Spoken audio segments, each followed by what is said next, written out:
Next, we will set up the Grafana using Docker container. It is not necessary to run Grafana during or after test execution because JMeter tests do not interact with Grafana directly. But Grafana offers user-friendly dashboard based on InfluxDB as data source. So to see test results matrix stored in InfluxDB with user-friendly dashboard, Grafana can be used.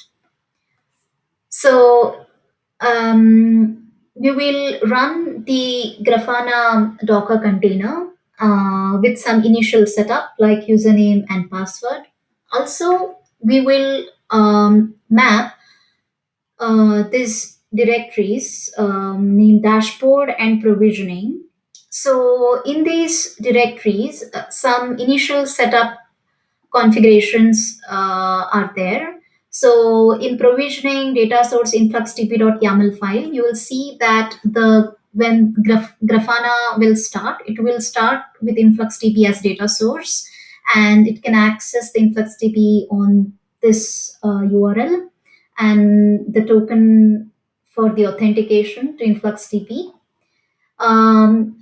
Also, this is the dashboard configuration file, which specifies like on which directories the dashboards can be imported, the JSON files.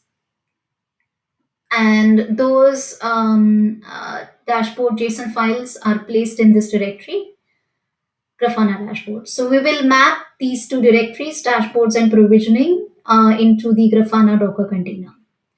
So to start Grafana Docker container, this is the command.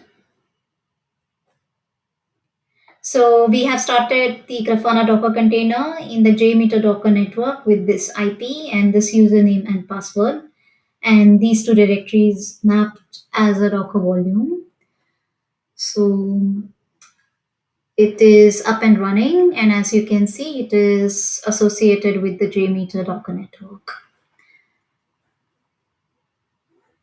So to access Grafana, we can access Grafana UI on localhost 3000. So localhost 3000, username is Alpana and password is Grafana @Pana.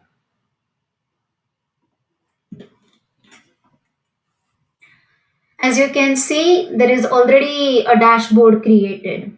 And if you go into the settings, data sources, you will see InfluxDB. Data source is already configured. Click on test, you can see the connection is successful. Now, if you go into the dashboards, click this one, you will see this dashboard. And currently there is no data in the InfluxDB, hence you do not see any data in the dashboard.